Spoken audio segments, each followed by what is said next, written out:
Things are changing here in the far south of the world. Summer is coming to its end with all of its beauty and its wildness and adventure. It has been the most magical season. When it started a few videos ago, I made a vow to try and experience everything slowly and intensely, to be present and to enjoy the juiciness of the world. And after spending my time with my friends exploring the wilderness of Patagonia, swimming in waterfalls, dancing around bonfires, learning about traditions and folklore, I think the universe decided to grant me my wish.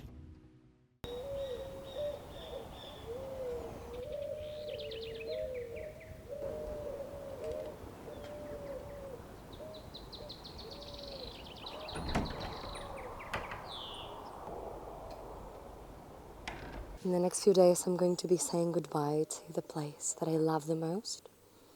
And I'm feeling all sorts of ways. So if you've been following my channel, you know that I've been on a trip through Patagonia with a couple of my friends, which you can see in the four previous videos to this. And now my friends have left and I am alone. And I'm also feeling a lot of feelings about that. Like sometimes when I spend a lot of time with people, afterwards I'll get like a sort of like a hangover feeling or like an abstinence feeling when I'm alone again. And I need time to like readjust to being by myself, which I love, but I love my solitude and I like hanging out with myself. But I feel like now I need to readjust. And also in the past few days, I've been a bit sick. So yeah, it's been like this huge combination of like a lot of travel and a lot of change all the time. And my body just kind of said nope. And I got a bad cold, I think. I need time to like chill, be with myself and nourish my body. So I'm going to be spending the week at a tiny wooden cabin in Patagonia, which I've been in before. And it helps a lot that it's a familiar space and a tiny cozy space just for myself to reset and enjoy my last few days in this beautiful and beloved part of the world. It's also the end of summer and it's very nostalgic for me, and yeah, I need time to process, okay? If you have any tried and true home remedies for a cold, please tell me in the comments. And in the meantime, I'm just going to enjoy the coziness and have a good rest.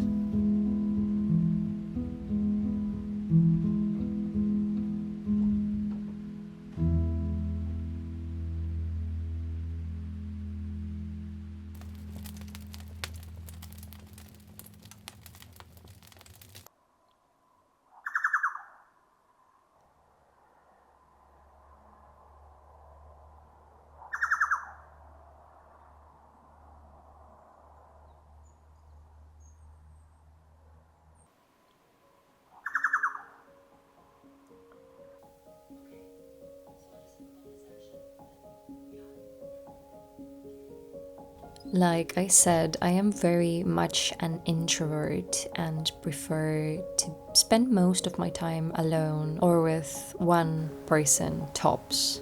So it is very strange that after spending so long with two of my friends, I feel kind of abandoned now. It's not in a bad way, and of course my friends and I have different things and different adventures that we're going to be going on separately now. But I'm definitely feeling like a kid whose parents forgot to pick them up. And growing up as an only child, I was actually pretty lonely. It wasn't until I was older that I started to become more comfortable with being alone.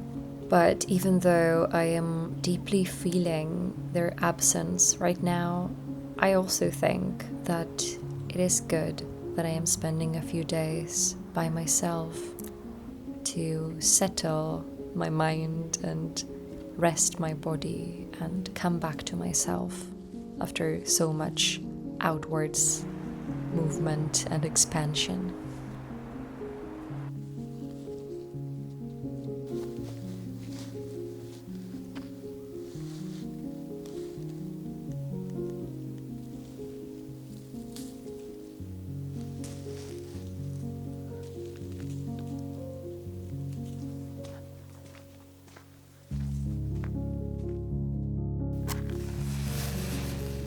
And the first step to feeling like myself again is tending to my body and supporting my healing.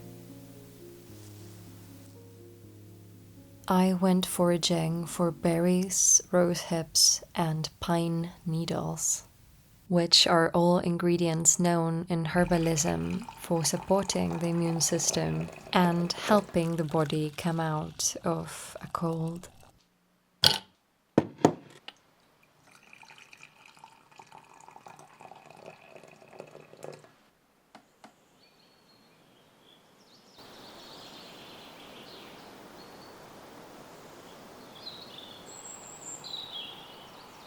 Here is where I believe I wasn't thinking straight. Maybe it was because I was sick, or maybe I just had an inflated idea of my own abilities. The thing is, I decided to make jam with my foraged rose hips. And maybe you are realizing this at the same time as I was. Rose hips have so many tiny seeds, and you have to clean them all.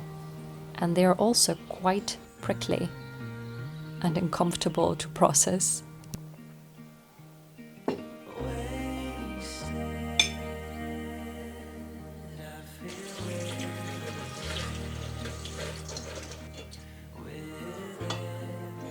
I gave up partway through and decided that it was going to be a rosehip, berry and elderberry jam, just so I didn't have to keep peeling them.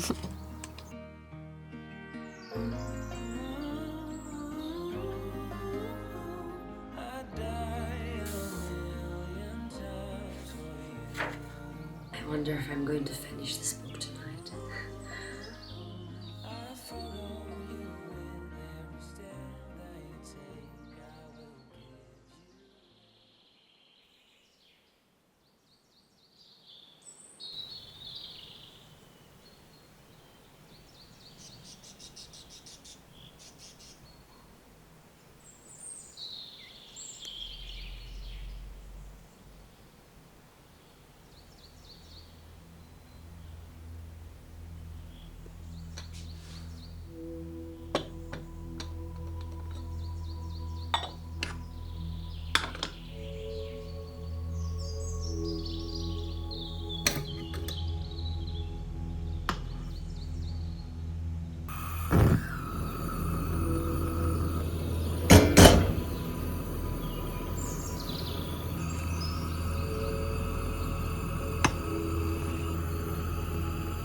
Despite it being quite autumnal already, the weather today was perfect to have breakfast outdoors, and I was honestly feeling a fair bit better, although there was an unexpected turn of events.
I'm going to be talking like this. It's not because I'm trying to do ASMR or anything like that. It's just because I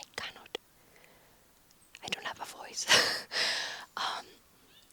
So yesterday in the end I stayed up really late because I finished the book I was reading. I like romantasy, right? And I especially like romantasy or like fantasy in general that focuses on like courtly intrigue. I'm a huge fan of Game of Thrones, and I love that whole medieval political setting vibe. But I would rather have it be a bit more light-hearted, maybe. So if you have any recommendations for books that are like that, I would love that. Today I'm going to be meeting with a friend who's an artist, and she's really amazing. And she's invited me to go see her workshop and hang out with her. I am hoping you'll enjoy that as much as I know that I will, even if I can only speak like this.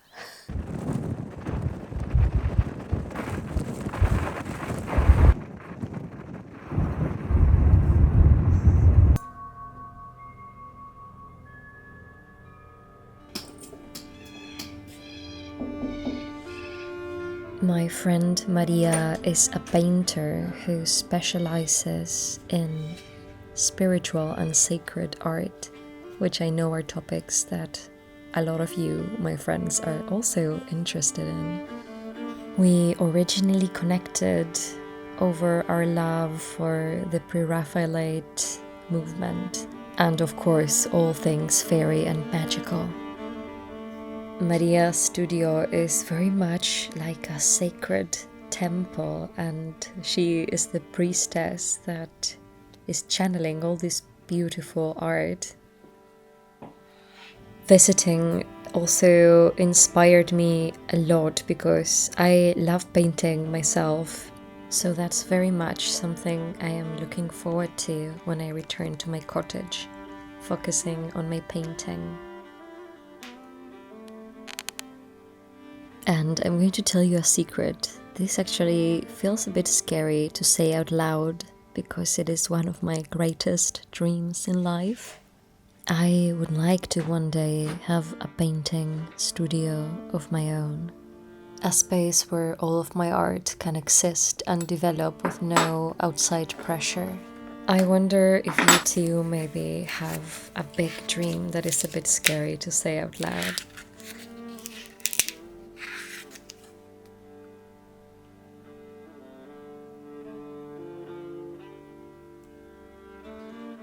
I decided to include a conversation we had together, and I did it because I know that so many of us are dreamers and artists, and I also know that the world can be a lonely place for people like us, and that community isn't always easy to find. So if you're in need of some inspiration to follow your dreams, then I hope that you enjoy this conversation. You can read the subtitles on the Spanish bits here on the screen. And if you're not interested or you don't feel like reading subtitles, then you can just skip ahead to the next chapter where we are going to be baking for the fairies.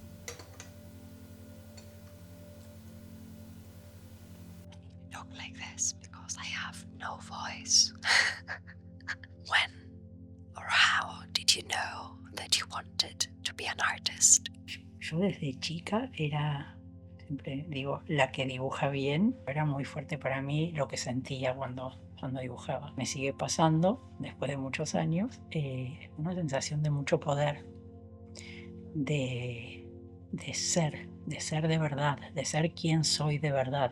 Era el único lugar de profunda comodidad. Y era como un recordar algo muy profundo. Y bueno, después me pasó que fui creciendo y dije, me quería dedicar a eso, pero bueno, hubo un momento de olvido. Hay como un tránsito de olvido, como que uno va creciendo y se va alejando de esa fuente original, de donde uno viene. Y si no te ayudan por ahí tu entorno, tus padres, tu familia, por ahí, porque ellos tampoco han recordado qué es lo que aman, entonces eso es como que se va apagando, pero digo que el alma empuja y va haciendo lo que puede para guiarte, para que no te alejes tanto del camino, como si fuera Hansel y Gretel tirando las migajitas en el bosque. I have another question. Yes. What are the things that inspire you? If you had to say like 5 things. Forest es el motivo por el que vivo acá, creo. No en vano a los chicos se les cuentan los cuentos de hadas, todos pasan en el bosque. El bosque es el mundo interno, en realidad es un reflejo en el afuera de lo que es nuestro mundo interno. Me inspiran los grandes maestros de la historia, desde el medioevo hasta lo que sería el prerrafaelismo, los objetos antiguos. Soy muy de cachurear en mercados de pulgas. Cuando vivía en Buenos Aires se materializaban las cosas en la calle. Es increíble. Y es un poder que tenemos los que venimos de otros mundos. Es un poder especial que, no sé, yo decía, quiero un colchón de esos con arabejos que tienen ¿viste? Los botones. Y salía a la mañana y me habían tirado un colchón de esos increíble en la puerta de casa. Me inspiran los templos y las iglesias. Son como activar una memoria muy antigua. Eso me lleva también quizás al quinto punto, que es el ritual. Ritualizar la vida. Ponerle conciencia a través de un acto a los momentos, ponerle presencia e intención, y eso me despierta en el presente, y en ese presente como que uno líneas de tiempo, pasados y futuros probables, versiones nuestras paralelas. I have another question, because a lot of the people who follow me are very creative and very artistic, and I wanted to ask you, what would you say to someone who wants to be an artist but doesn't know how? Not necessarily a visual artist, any kind of artist. Hace como si. Es una frase que usé mucho en el principio de mi carrera, en el principio de mis sueños. Hace como si significa que vos ya estés creando eso que querés hacer y a lo que te querés dedicar, como si ya estuvieras en el final de la historia, como si ya hubiera pasado todo, como si tu sueño no fuera algo que vos tenés que crear en el futuro, sino algo que ya pasó. Todo el relato de nuestra vida ya habiendo ocurrido. Y cuando lo vemos así, en vez de aspirar a algo que queremos lograr, eso es como una zanahoria que nunca alcanzamos. Hay que sentir adentro lo que queremos como si ya hubiera pasado. En algún punto, en algún plano del alma, eso ya se realizó y venimos acá a experimentarlo. Y que si jugamos desde ahí, se va todo lo que soñamos, ser artistas, pintar, dibujar, crear, cantar, bailar, lo que cada uno resuene, se va a desplegar. Ya está, eso es nuestro, ya está conquistado, no dudar. Y si dudas, sentir la duda, porque también nos pasa, somos humanos y a veces sufrimos con la sensación de no alcanzar nuestros sueños. Y en ese momento lo que hago es respirar mucho eso, esa emoción. El secreto está en darnos cuenta que cuando estamos embelesados frente a una imagen de otro, esa imagen es nuestra. Yo decía, el que mira hacia afuera sueña, el que mira hacia adentro despierta. Y ese es el secreto, es si esto me embeleza, no es del otro, ya es mía, porque me hace vibrar. Y cuando vos sos consciente de que eso es tuyo, listo, estás a un paso de materializarlo. And my last question, do you believe in magic? La magia para mí es todo, lo que sostiene todo lo que somos. A veces es difícil verla o sentirla porque nuestra mente nos cuenta historias muy lineales, muy tridimensionales. Pero la verdad es que nosotros somos magia. La verdadera esencia es, para mí, multidimensional y habita en muchos mundos a la vez. No estamos solamente acá. Y por eso por ahí es tan mágico que no lo sabemos ver, o tan oculta está la magia que no nos damos cuenta que nosotros en un cuerpo, en la materia, relacionándonos con todo este mundo, es lo más mágico que puede haber, porque en realidad nuestra esencia es un espíritu que está en muchos otros planos, infinitos planos, que no recordamos. Entonces, también un poco el mayor acto de magia es tratar de recordar. Cuando somos chicos es fácil porque los cuentos de hadas tienen códigos, frecuencias, como mensajes encriptados de eso. Y nosotros no estamos tan lejos de esa magia porque recién llegamos. Entonces, nuestra mente racional no se ha formado del todo y estamos en contacto con esos mundos. El mundo lo llamó fantasía, pero yo creo que eso es más real que la no fantasía. Maria also gifted me her oracle that she painted herself, so of course we had to do a reading immediately. The card that I got was the waters or baptismal purification, which is an invitation to let go of the things that no longer serve us and open to the divine energies of change, transformation, and initiation.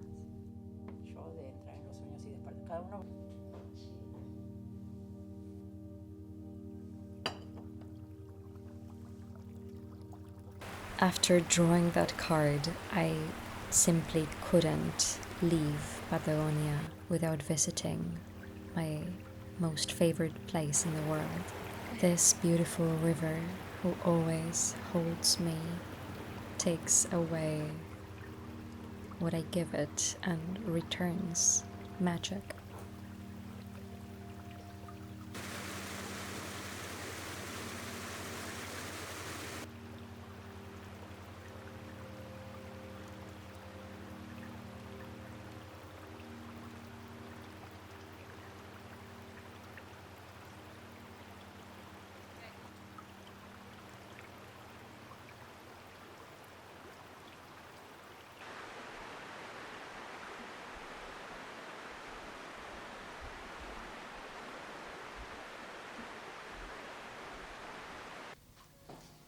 While being on this trip, I have learned some of the native folklore of Patagonia. And it is said that the spirits of this place, the elves of the forest, like nuts in their offerings, among other things. They are also said to be less chaotic and mischievous if you do give them offerings, but that is not the reason I'm doing it. I'm doing it because I truly just want to say thank you.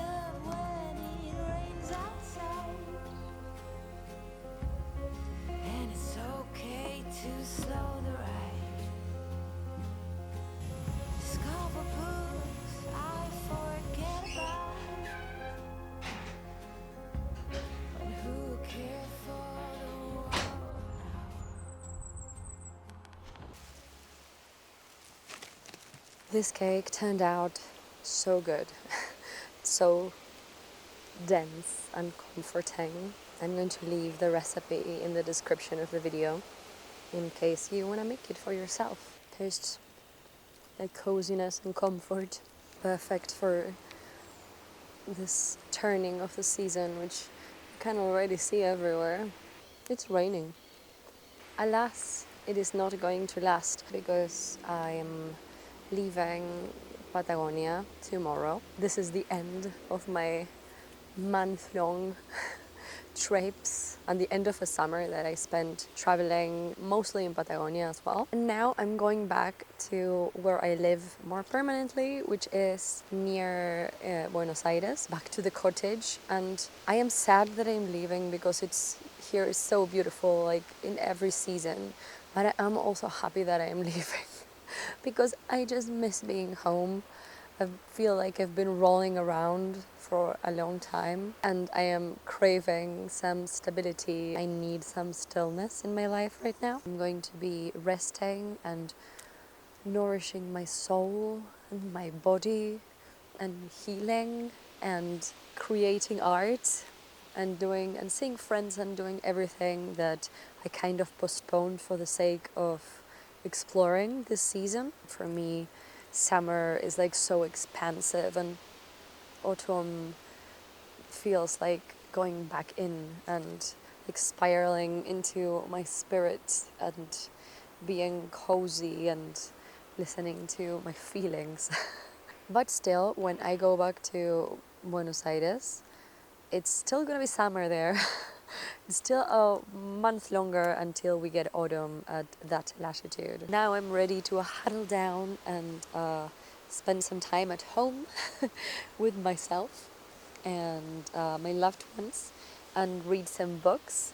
I've already got an extensive reading list for autumn planned, and I hope that you'll stay with me for more cozy chats and whimsical adventures. Thank you to all of my patrons and channel members who are getting me closer to my dream of working only making videos for YouTube, which means that I could make more videos and better videos. So if you really like the art I create, you can subscribe, and if you really like the art I create, you can subscribe to my Patreon or become a channel member. Thank you so much for being here with me and coming with me on my adventures. I really enjoy your company. I left my offering under the great oak tree whose leaves are already turning many colors, and I think it was accepted. And if I needed any confirmation, then I had it in the visit of this tiny spirit of the forest who purred for me and cuddled with me as the rain fell all around the canopy of the great oak.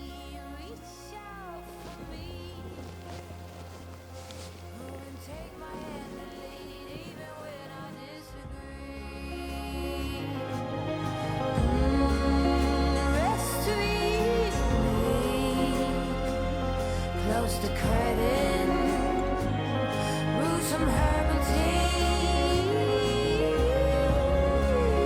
reach out for me, and take my hand and lead even when I disagree. If you liked this video, you can subscribe to my channel and join me next week as we return to the cottage, visit the horses, make some witchy tinctures, and spend some days of cozy, slow living here in the south of the world.